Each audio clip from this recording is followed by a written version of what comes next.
Hi friends, my name is Ravish Chaudhary. I'm a chartered accountant and a registered valuer for security or financial assets class.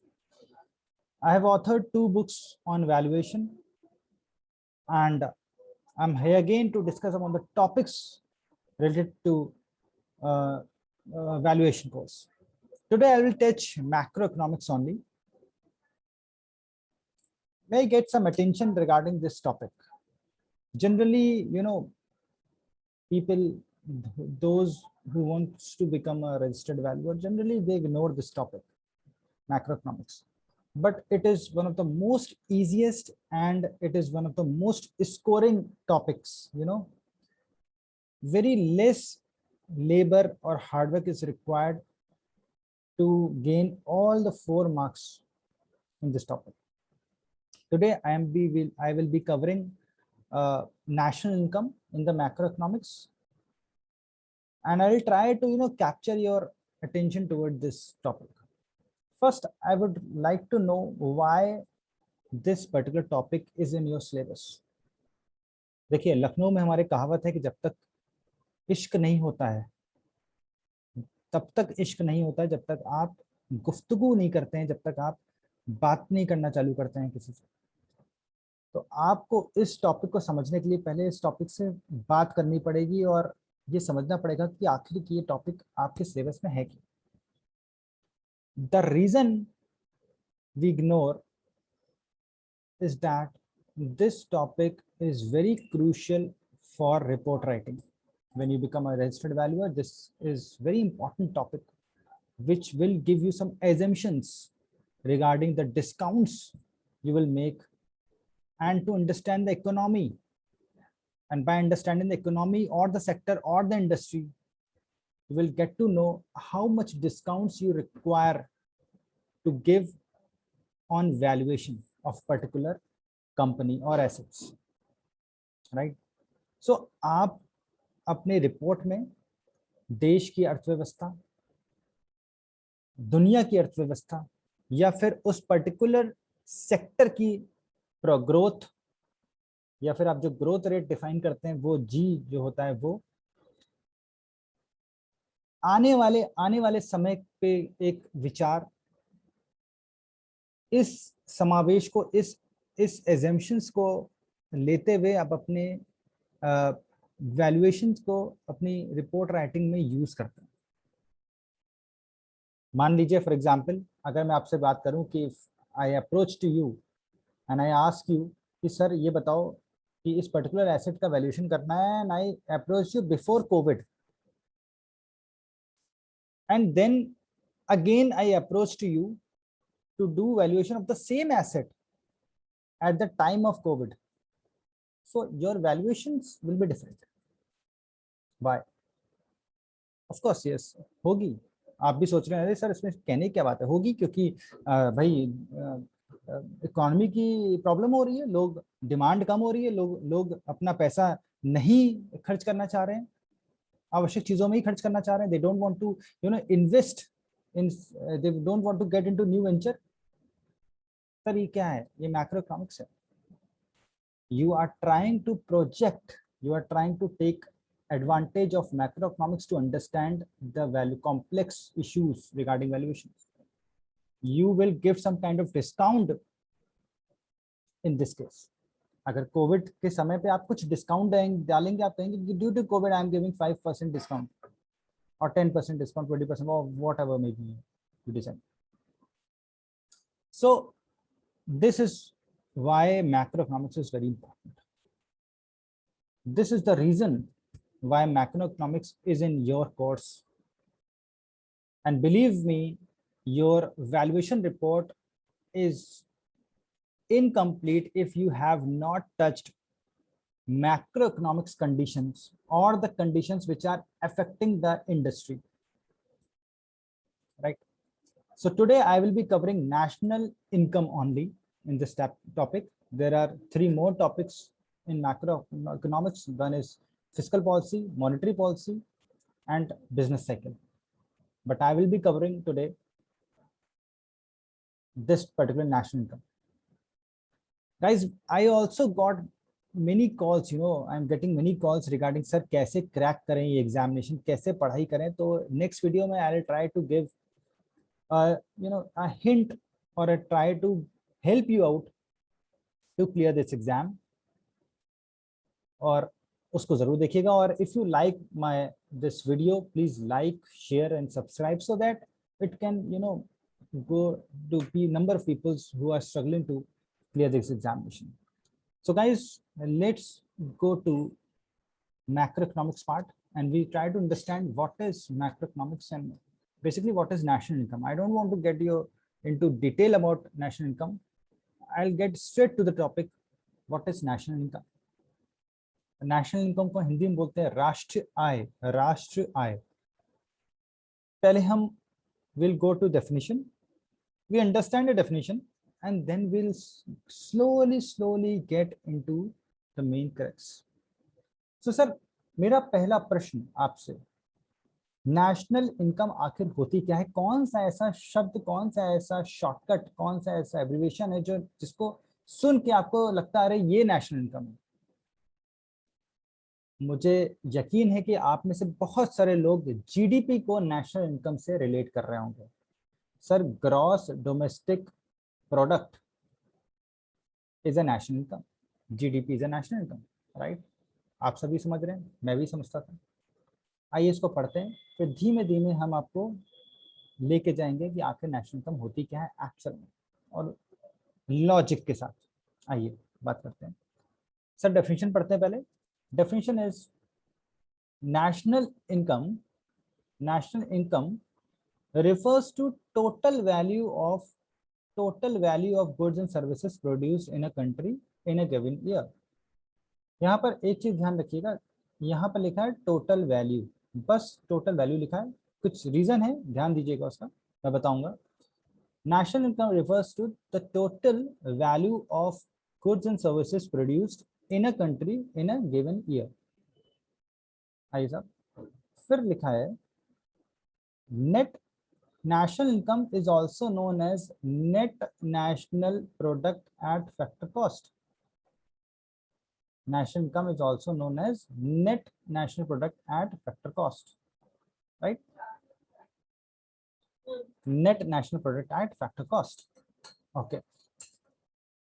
Now, अब हम आगे बढ़ते हैं. We understood that national income एक ऐसा total value of goods and services जो कि एक देश प्रोड्यूस करता है, और नेशनल इनकम को हम लोग net national product at factor cost भी कहते हैं. अब ये net national product at factor cost क्या है ये हम बाद में समझेंगे. अभी बस ये जानने की जरूरत है कि national income is the total value of all good and services produce in the country in a given year.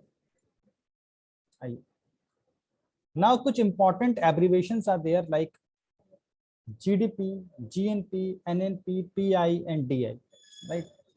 We'll try to understand each term logically and the relation between them, right? Abhi right now we all know, we all understand, we all think that GDP is national income. Most of us understand this, right? GDP is national income. Okay, let us read what is GDP. Sir, GDP क्या है? GDP यानी सकल घरेलू उत्पाद है क्या? Sir, GDP is the total market value. हमने ऊपर नेशनल इनकम पढ़ा था, वहां पर टोटल वैल्यू लिखी थी, यहाँ पर टोटल मार्केट वैल्यू लिखा हुआ है, राइट? यहाँ पर टोटल मार्केट वैल्यू लिखा हुआ है. Total market value, total market value of all goods and services produced in a country in 1 year of time, right? Okay, इसका मतलब जो कुछ भी प्रोड्यूस हो रहा है विद इन अ कंट्री, उसकी मार्केट वैल्यू को हम जीडीपी बोलते हैं. ओके, ठीक है, आगे पढ़ते हैं. अभी I will make you understand what is the relation between and what is this GDP and all. Sir, अब जीएनपी की डेफिनेशन पढ़ते हैं. जीएनपी क्या रहा है? जीएनपी इज यानी ग्रॉस नेशनल प्रोडक्ट, यानी सकल राष्ट्रीय उत्पाद. GDP, gross national product, is the total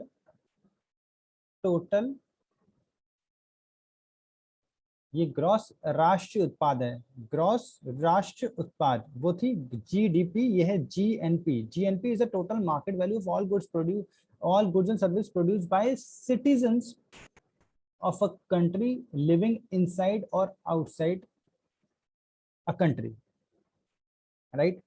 इसका मतलब क्या हुआ, देखिए वहां पर जीडीपी थी, डोमेस्टिक यानी घर में जो कुछ भी प्रोड्यूस हो रहा है उसकी टोटल मार्केट वैल्यू, हम टोटल गुड्स की और सर्विसेज की मार्केट वैल्यू को हम जीडीपी बोलते हैं।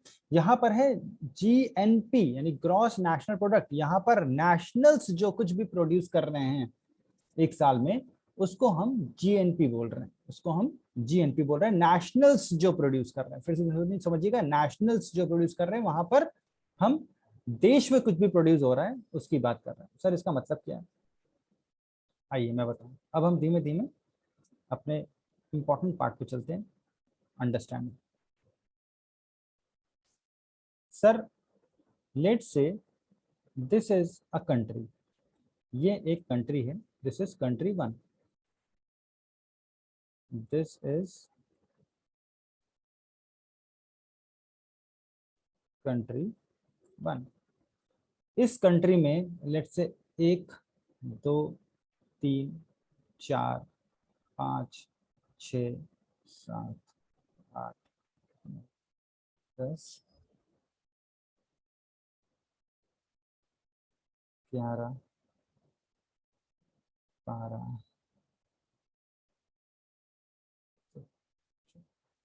1,40,00,000 लोग रहते हैं इस कंट्री में, लेट्स से स्मॉल कंट्री। जो ब्लैक डॉट्स देख रहे हैं आप, वो उसी कंट्री के निवासी हैं, यानी वो सिटीजन्स हैं उसी कंट्री के। लेकिन जो कलरफुल डॉट्स देख रहे हैं, कलरफुल डॉट्स कौन सी हैं सर? कलरफुल डॉट आपकी एक ये हुई, ये हुई, ये हुई और ये हुई। ये जो 4 लोग हैं ये एक डिफरेंट कंट्री से बिलोंग करते हैं और वो यहाँ पर आके रह रहे हैं, whatever the reason is. वो यहाँ पर एम्प्लॉयमेंट के लिए आए हैं, वो यहाँ पर पढ़ने के लिए आए हैं, वो यहाँ पर कुछ भी मतलब कुछ किसी लिए भी आए हैं, वो यहाँ पर रह रहे हैं, राइट। अब जीडीपी की अगर बात करूं मैं, जीडीपी कहता है कि whatever is being produced inside a country, उसकी मार्केट वैल्यू को अगर हम जोड़ दें तो that will be GDP. That means total market value of all goods and services produced inside the boundary of country with irrespective of citizenship, irrespective of nationals. मतलब whatever is being produced by this foreigner, this foreigner, this and this, and what is being produced or produced by this national, these nationals, इन सबकी market value, इन सबकी market value जो कुछ भी ये produce कर रहे होंगे उनकी मार्केट वैल्यू को अगर हम जोड़ दें तो वो हमारी जीडीपी का पार्ट बन जाएगा। इसका मतलब जीडीपी क्या कहता है? जीडीपी कहता है कि इस देश के अंदर एक बाउंड्री के अंदर कुछ भी प्रोड्यूस हो, कोई भी प्रोड्यूस करे, उसको अगर आप जोड़ लें, उसकी मार्केट वैल्यू को जोड़ लें तो उसको बोलते हैं जीडीपी यानी gross domestic product, right. Okay sir, मैंने अभी आपको बताया कि ये थी कंट्री और इसमें कई सारे इंडिविजुअल भी रह रहे थे, कई सारे इंडिविजुअल रह रहे थे जो उसी देश को बिलोंग कर रहे थे। ये जो सर्कल्स हैं हम मान के चल रहे हैं वो वहाँ के सिटीजन्स हैं, और ये जो कलरफुल डॉट्स हैं वो फॉरेनर्स हैं, राइट। अब सब बात ये आई कि ये जो प्रोड्यूस कर रहे हैं इट्स ओके, बट ये जो कलरफुल डॉट्स, ये जो फॉरेनर्स यहाँ पर प्रोड्यूस कर रहे थे, ये जो फॉरेनर्स थे, ये जो कुछ प्रोड्यूस कर रहे थे उसका कुछ भाग, उसका कुछ इनकम वो बाहर अपनी फैमिली को दे रहे थे। For example let's say this green dot represents mister Peter, and mister Peter belongs to United Kingdom, यानी लेट्स से लंदन से बिलोंग कर रहे थे। He came to India for some work, he gave his consultancy in India and he earned some money and he repatriated or he transferred the some portion of money to his family.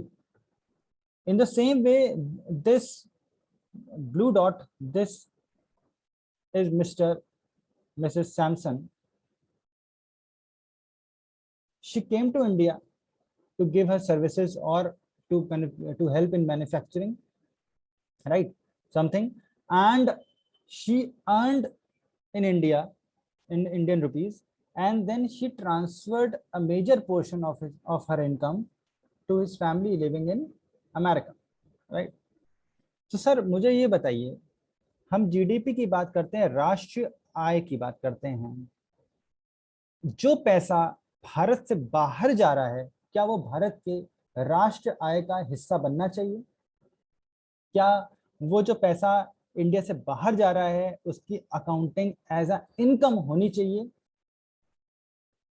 या फिर जो पैसा बाहर से Indian को मेरा भाई let's say he is living, और मेरी बहन let's say living in Canada, right, and they have earning there, और वो इंडिया में कुछ पैसा भेजते हैं फैमिली को let's say, and that is not in form of loan, वो अपने फैमिली को, अपने फादर को गिफ्ट करते हैं लेट्स से, या फिर वो इंडियन अकाउंट्स में भेजते हैं पैसा, तो क्या वो जो पैसा भारत में आया है क्या वो भारत की आय का हिस्सा नहीं होना चाहिए?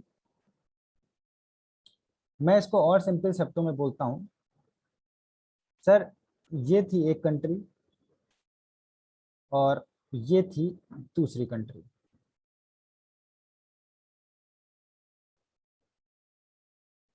इसमें ये जो मिस्टर पीटर थे, black belongs to mister Peter,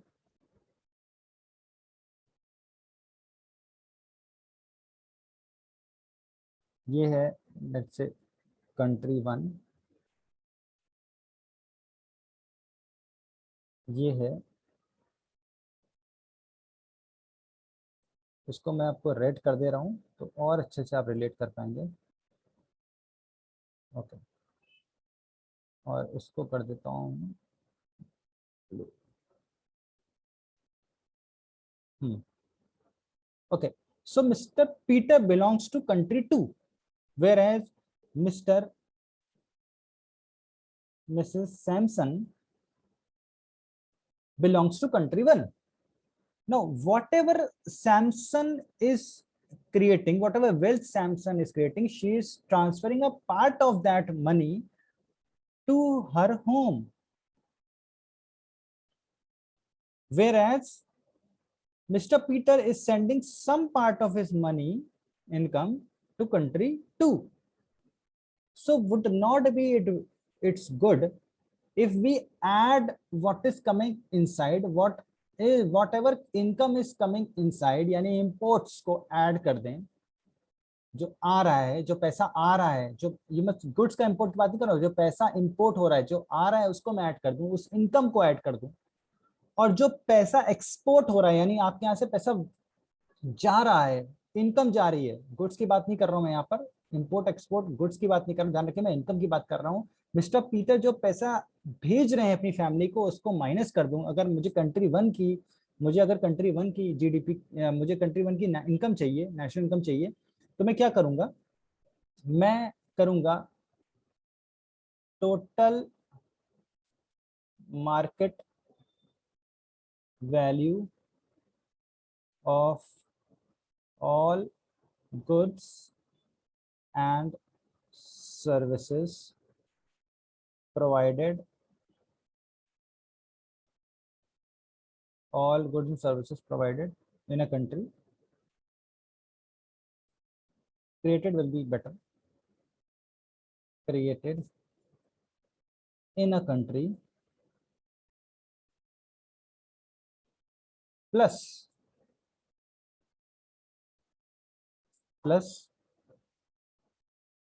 whatever incoming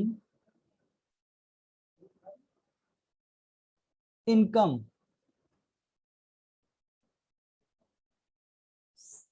minus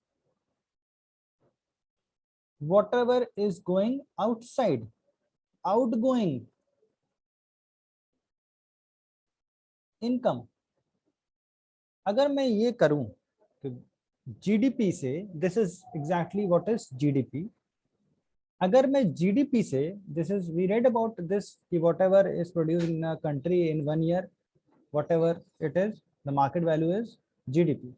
सो अगर मैं जीडीपी से जो इनकम आई है उसको ऐड कर दूं और जो इनकम जा रही है उसको सब्सट्रैक्ट कर दूं, तो क्या ये ज्यादा बेहतर इनकम नहीं हुई? क्या वो क्या ये पर्टिकुलर फॉर्मूला आपको बेहतर नेशनल इनकम की तरफ नहीं ले जा रहा है? सर इसी को बोलते हैं हम जीएनपी, ग्रॉस नेशनल प्रोडक्ट ही यही है। अगर मैं पिछली स्लाइड में बोलूं कि ये जो मैंने आपको लिखा है, ये जो मैंने लिखा है, ये पर्टिकुलर यानी incoming minus outgoing income, incoming income minus outgoing income, इसको मैं बोलता हूं, इस पर्टिकुलर शब्द को, इस पर्टिकुलर फॉर्मूले को मैं एक नाम देता हूं, वो बोलता हूं net income earned from abroad. It can be negative, it can be positive. इसको मैं बोलता हूँ net income earn from abroad, या इसको नाम देता हूँ NIFA, net income earn from abroad, right. तो अगर मैं अब जीडीपी को जीएनपी के थ्रू कुछ रिलेशन बनाना चाहूं तो मैं ये लिख सकता हूं GDP is equal to GNP plus net income from abroad. या फिर मैं अगर जीएनपी को लिखना चाहूं तो GNP is equal to GDP minus net income from abroad. इसका मतलब GNP is equal to GDP plus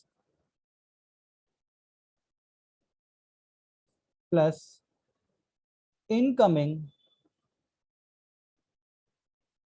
income minus outgoing income. तो सर पहला रिलेशन एक मार्क्स का एमसीक्यू अगर बहुत ऐसा पूछ सकता है, रिलेशंस इस इन जीडीपी के और जीएनपी और एनपी का रिलेशन क्या, मार्केट और फैक्टर कॉस्ट का रिलेशन है, तो उसका एक एक बहुत छोटा सा मैं एग्जांपल दिया कि जीएनपी का जो रिलेशन है जीडीपी से वो ये है कि जीडीपी में अगर आप जीडीपी में अगर आप माइनस कर दें, जीडीपी में अगर आप माइनस कर दें what is incoming in India and out going, outside जो जा रहा है पैसा उसको वापस कर दे। सिंपल सी बात है, मेरे देश में जो पैसा आ रहा है, मेरे देश में जो पैसा बच रहा है वही मेरी इनकम होगी। आप प्रॉफिट एंड लॉस की अगर बात करते हैं, प्रॉफिट एंड लॉस में क्या है, जो गया उसको माइनस करते हैं, जो आया उसको ऐड करते हैं, जो बचा वो मेरी इनकम है। इन द सेम वे मैं भी बात कर रहा हूँ कि जीएनपी की जब बात होती है तो जीडीपी में माइनस करते हैं वो जो पैसा मेरे देश से बाहर जा रहा है, और जो मेरा मेरा पैसा जो देश में अंदर आ रहा है उसको हम ऐड कर देते हैं। यही एक रिलेशन है जीडीपी और जीएनपी के बीच में, करेक्ट? ओके सर, ये बात तो हो गई जीडीपी और जीएनपी की, राइट। अब एक टर्म कहलाता है एनएनपी, इसको बोलते हैं नेट नेशनल प्रोडक्ट। सर अगर आप जीएनपी में से wear and tear, national assets का वियर एंड टियर यानी डेप्रिसिएशन माइनस करते हैं, अगर आप डेप्रिसिएशन माइनस करते हैं तो ये जो जी है, ये जो जी है, after minusing, after subtracting depreciation, this become net. ये जो जी है ये नेट, ग्रॉस से नेट हो जाता है, बाकी एनपी सेम रहता है, नेशनल प्रोडक्ट सेम रहता है। यानी अगर आप ग्रॉस से डेप्रिसिएशन माइनस करते हैं, नेशनल एसेट्स के डेप्रिसिएशन को अगर आप अकाउंट फॉर करते हैं, सब्सट्रैक्ट करते हैं, तो वो आता है शुद्ध शुद्ध नेशनल प्रोडक्ट आता है, शुद्ध राष्ट्र उत्पाद आता है। अगर आप सकल राष्ट्र उत्पाद में से वियर एंड टियर, रगड़ जिसे कहते हैं हिंदी में, अगर वो आप माइनस करते हैं नेशनल एसेट्स की, तो फिर आता है हमारे पास शुद्ध, जिसको हम नेट नेशनल प्रोडक्ट बोलते हैं। उसी तरह अगर आप जीडीपी में से अगर आप डेप्रिसिएशन माइनस कर देंगे तो क्या आ जाएगा, this G will become net, बाकी डीपी यानी domestic product will remain same. यानी अगर आप ग्रॉस में से डेप्रिसिएशन माइनस कर देते हैं तो आपको नेट मिल जाता है, राइट। अब देखिए डेप्रिसिएशन जो रगड़ है वो कहीं ना कहीं एक आपकी एक कॉस्ट है, रिप्लेसमेंट कॉस्ट बनती है। क्युमुलेटिव डेप्रिसिएशन एक आपके लिए रिप्लेसमेंट कॉस्ट का पार्ट बनता है, तो इसलिए वो भी आपके अगर आप उसको सब्सट्रैक्ट नहीं करेंगे अपने इनकम से तो वो एक फिक्टिशियस एसेट दिखाई देगा, क्योंकि अंत में जब आपको एक एसेट्स फिर डेवलप करना पड़ेगा, खरीदना पड़ेगा, तो उस समय आपके पास जो प्रॉफिट है वो उस ईयर जिस दिन आप खरीदेंगे तो उस दिन आपका प्रॉफिट डिप कर जाएगा। तो इसलिए जो रगड़ यानी डेप्रिसिएशन है उसको अगर हम माइनस करते हैं तो हमारे पास शुद्ध आ जाता है, इसको हम नेट बोलते हैं, नेट। ठीक है, तो अभी हम छोटा सा रिवीजन करते हैं कि अब हम एनएनपी पे आ गए हैं, अब हम मार्केट कॉस्ट और फैक्टर कॉस्ट की बात कर रहे हैं। ठीक है, तो हमने कहा जीडीपी में से अगर हम निफा माइनस करते हैं, net income from abroad minus कर देते हैं, तो मेरे पास आता है जीएनपी। और अगर जीएनपी में से हम डेप्रिसिएशन माइनस कर देते हैं तो हमारे पास आ जाता है एनएनपी। मगर अभी हम मार्केट कॉस्ट की बात कर रहे हैं, अभी हमने जीडीपी पे भी मार्केट कॉस्ट को कंसीडर किया था, हमने जीएनपी में, क्योंकि जीएनपी में सिर्फ निफा माइनस हो रहा है, नेट इनकम फ्रॉम अब्रॉड, इसलिए जीएनपी भी आपकी मार्केट कॉस्ट है। जीएनपी में जब डेप्रिसिएशन माइनस कर रहे हैं तब भी मार्केट कॉस्ट आ रही है, क्योंकि मार्केट आप डेप्रिसिएशन कहीं भी मार्केट कॉस्ट को अफेक्ट नहीं कर रहा है। ओके सर, एक टर्म होता है फैक्टर कॉस्ट, एक टर्म होता है मार्केट कॉस्ट। तो अभी तक हम मार्केट कॉस्ट, हमने जीडीपी की बात की, उसमें भी market total market value of all goods and services produced in a country in given year, यही जीएनपी की बात की थी हमने।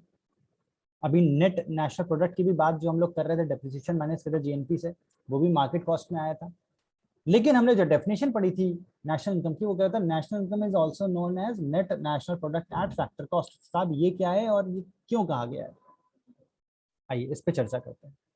सर, इसको समझने के लिए पहले हमको मार्केट कॉस्ट समझना पड़ेगा कि मार्केट कॉस्ट का आखिरकार मतलब क्या होता है। मार्केट कॉस्ट का आखिरकार मतलब क्या होता है? तो मार्केट कॉस्ट का मतलब होता है cost plus manufacturing cost plus profit plus indirect taxes, right.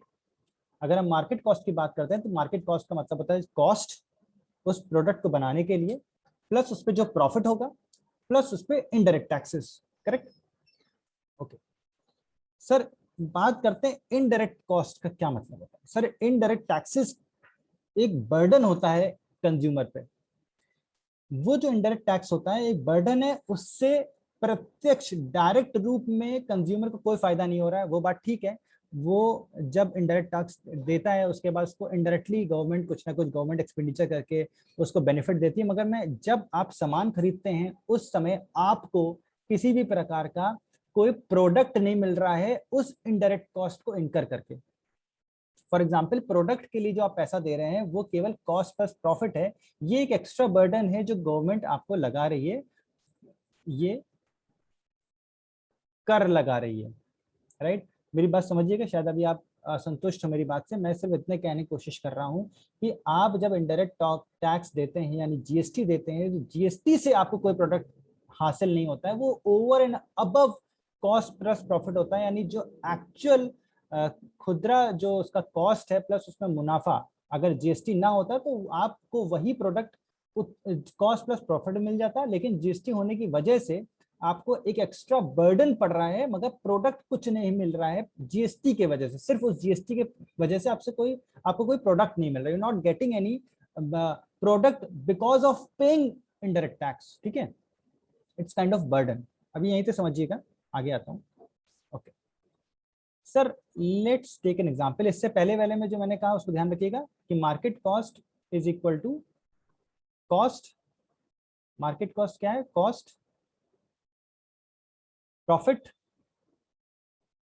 Cost plus profit plus indirect taxes, ध्यान रखिएगा, right, market cost. Okay,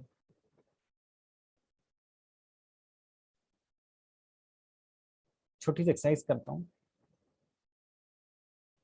sir. एक एग्जांपल लेते हैं, बहुत अच्छी तरह से इसको समझ लिया तो समझ लीजिए आपका नेट इनकम खत्म, क्योंकि हम आखिरी पड़ाव पे आ गए।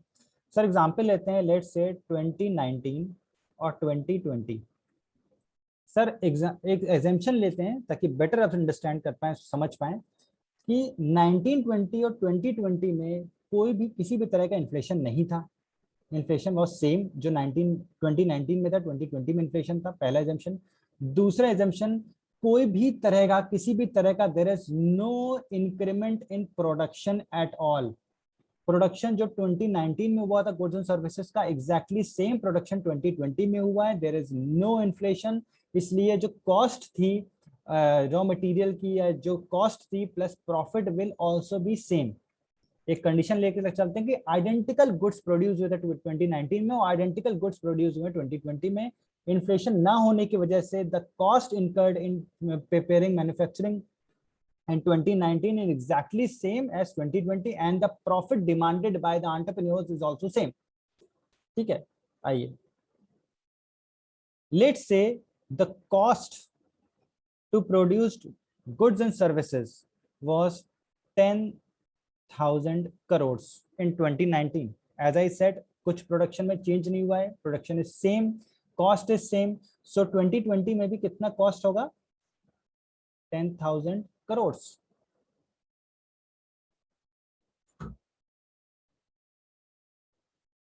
right, okay, the profit is again let's say 10,000 crores। we are taking just figure कि 10,000 प्रॉफिट भी उसमें उतना ही था, 50% प्रॉफिट, मतलब 100% प्रॉफिट था उसका। तो 10,000 करोड़ कॉस्ट थी और 10,000 करोड़ ही मुनाफा कमा रहे थे एंटरप्रेन्योर्स इन टोटलिटी। तो क्योंकि दोनों सेम आइडेंटिकल है, कुछ भी चेंज नहीं हुआ, तो ये भी 2020 2019 में कोई भी चेंजेस नहीं है। तो इसका मतलब cost plus profit C plus P कितना हुआ सर? 20,000 करोड़, 20,000 करोड़। राइट, अब चूंकि हम जीएसटी की बात करते हैं, इनडायरेक्ट टैक्सेस भी एक कॉस्ट है, मार्केट वैल्यू निकाल रहे हैं, तो आइए यहाँ पर ऐड करते हैं GST. Let's add GST, add GST. Sir GST 2019 में था 5%, तो कितना हो गया 20,000 का 5%? 1,000 करोड़। तो total market value, market cost, market value of all goods and services produce in 2019 will be 21,000 crore. Right sir, okay. आइए 2020 में बात कर लेते हैं, 2020 में भी जीएसटी ऐड करते हैं, ऐड जीएसटी। बट यहाँ हुआ क्या, देश के जो फाइनेंस मिनिस्टर थे, उन्होंने कहा कि 2020 में हमारा एवरेज, हम ये मान के चल रहे हैं ये 5% एवरेज है, फ्लैट है, ताकि आपको कॉम्प्लेक्सिटी ना हो समझने में। मैं आपको जो बताने जा रहा हूँ sir, let's say 5% uniform tax था 2019 में, और उसके बाद हमारे फाइनेंस मिनिस्टर ने लेट्स से उस टैक्स को कर दिया 28%। अगले साल 2020 में उन्होंने कहा कि 28% जीएसटी होगा। तो 28% 20,000 का कितना हुआ सर? 5600। यानी टोटल मार्केट वैल्यू 2020 में उसी प्रोडक्ट की उतनी ही क्वांटिटी की सेम कॉस्ट पे सेम प्रॉफिट पे कितनी हो गई? 25,600। अब क्या होगा साहब? वैसे तो अगर मैं फाइनेंस मिनिस्टर होता तो मैं बोलता देखो 2019 में कोरोना नहीं था, 2020 में कोरोना आ गया, but still our country has done a brilliant job. हमारे हमारे जो जीडीपी है that is increased by 4,600 crore rupees, whereas दूसरी कंट्री नेगेटिव में चली गई थी, हमारी कंट्री अभी भी डेवलप कर रही है। लेकिन हकीकत क्या है? हकीकत है कि आपकी कंट्री ने कुछ भी इम्प्रूवमेंट नहीं किया है 2 सालों में। इट्स जस्ट बिकॉज जीएसटी की वजह से आपको एक इम्प्रूवमेंट दिखाई दे रही है, जीएसटी के रेट की वजह से। और जीएसटी क्या है? जीएसटी एक एक एक इनडायरेक्ट टैक्स एक बर्डन है सिटीजन्स के ऊपर जो वो पे करते हैं और उससे उनको फ्यूचर में बेनिफिट होता है, लेकिन right now they are not getting any kind of goods और services because of paying this GST right now, जब वो सामान खरीद रहे हैं, राइट। और अगर आप देखें तो सिर्फ जीएसटी की वजह से आपको एक इल्यूजन क्रिएट हो रहा है कि इनकम बढ़ गई है, जबकि इनकम नहीं बढ़ी है, और ये जीएसटी रेट्स घटते और बढ़ते रहते हैं डिफरेंट डिफरेंट प्रोडक्ट्स में, राइट। तो सर सही तरीका क्या है अगर हम इसमें से जीएसटी हटा दें? और इनफैक्ट मैं आपको एक चीज और बताऊं, एक चीज और दिखाता हूं मैं आपको।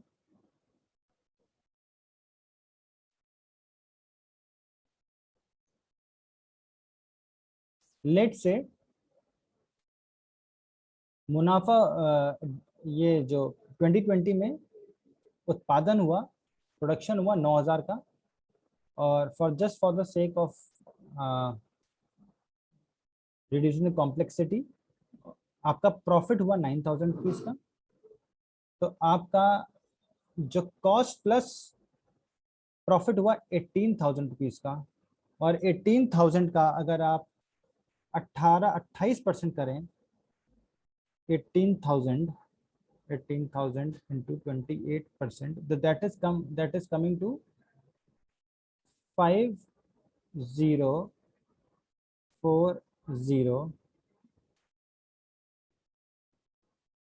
तो ये आ जाएगा 23, ये आ जाएगा आपका 23,040।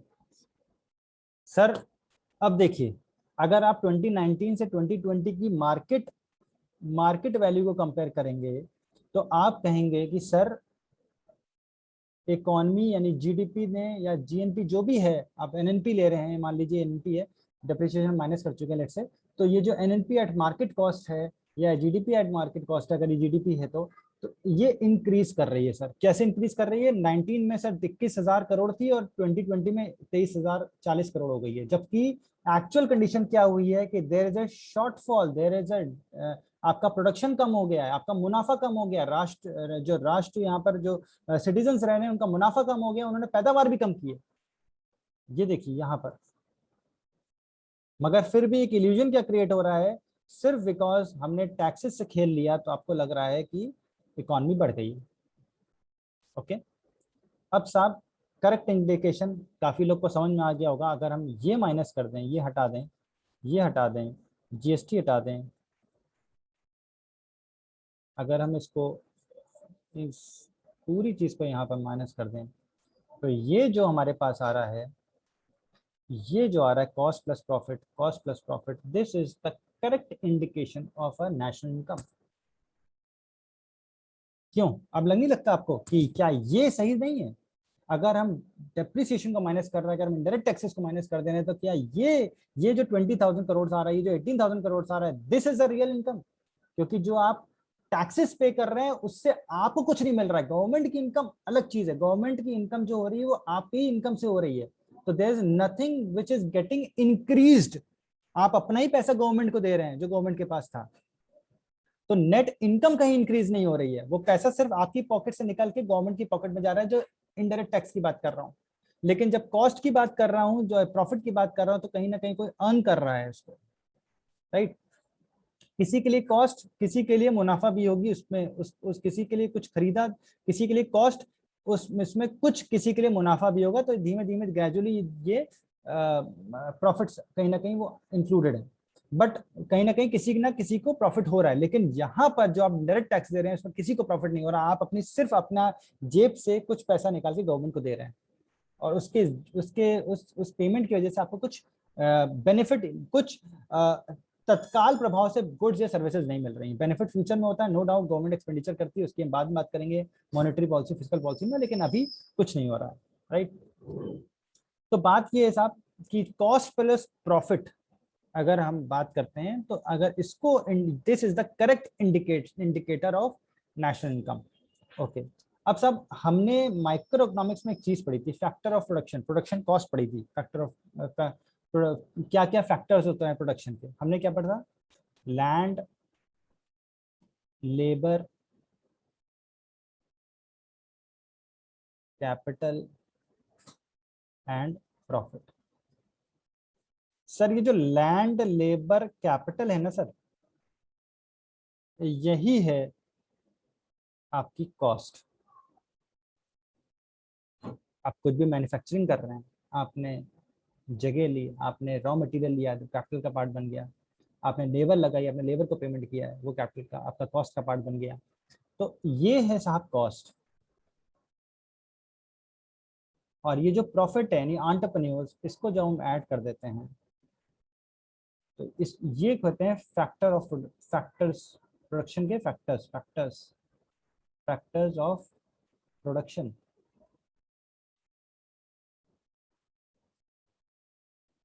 और जब हम इनको जोड़ देते हैं यानी कॉस्ट को, जो ये कॉस्ट है ये कहलाती है कॉस्ट, और सॉरी ये कहलाती है आपकी टोटल कॉस्ट। ये हुई आपकी total cost, this is your cost and this is your profit, right. ये अगर इन दोनों को जोड़ दें तो ये कहलाता है फैक्टर कॉस्ट। इसी को हम लोग बोलते हैं फैक्टर कॉस्ट। इसको हम लोग क्या बोलते हैं, इसको हम लोग बोलते हैं factor cost.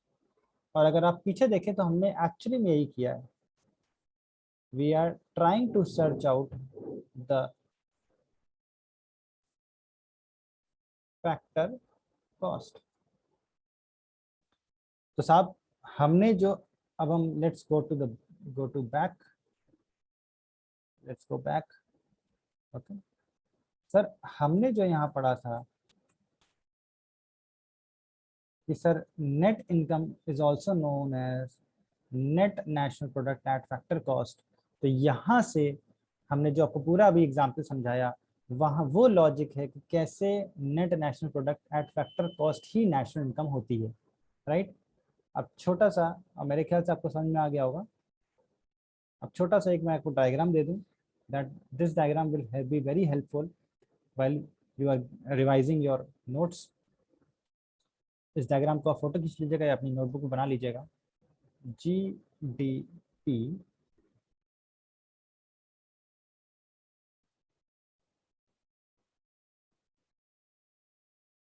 GNP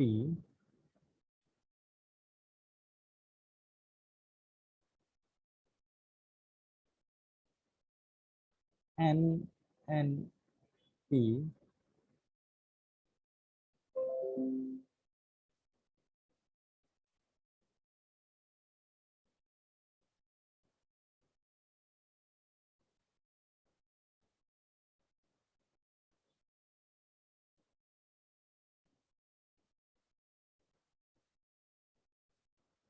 NNP at factor cost.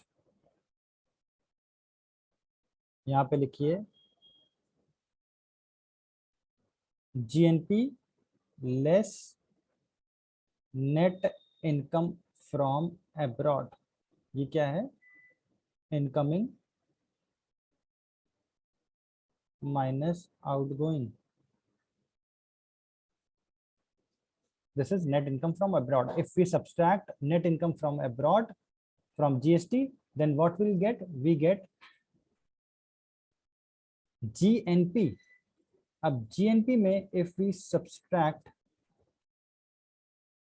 depreciation, then we get NNP at market cost. अभी सब market cost चल रहा है, और NNP at market cost में अगर if we subtract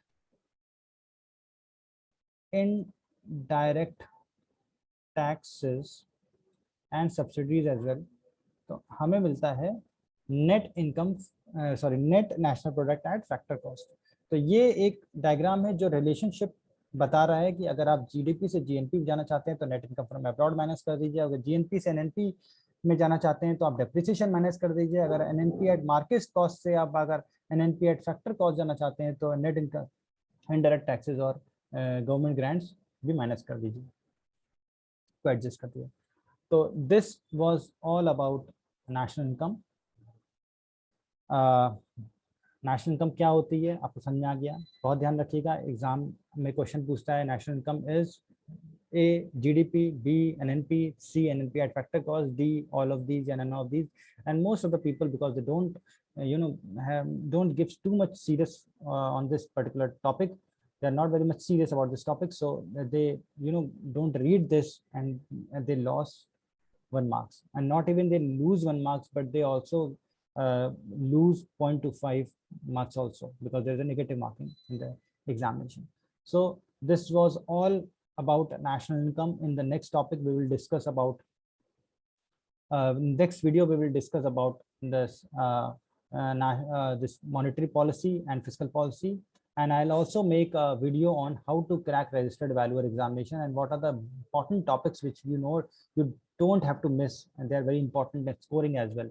I'll give you tips, and also I'll make a video because just now I got a SMS, a WhatsApp, sorry, that sir exam कैसा होगा, क्या आप दिखा सकते हैं किस तरह से हमें अपने को रजिस्टर करना होगा, आरवीज क्या होते हैं, आरवीओ क्या होते हैं, आईबीबीआई से क्यों रिलेटेड है दिस प्रोफेशन, जबकि वो एमसीए से एमसीए में सेक्शन 247 है जो वैल्यूअर्स को बात करता है। हालांकि ये मैंने एक टॉपिक पिछले वीडियो में कवर किया हुआ है, but still I will tell about कि कैसे आपको रजिस्ट्रेशन लेना है, आरवीओस क्या होते हैं और क्या है इसमें अपॉर्चुनिटीज हैं, will discuss later. Thank you so much, stay blessed and stay at home, बच के रहिए। Thank you so much, bye bye, signing of.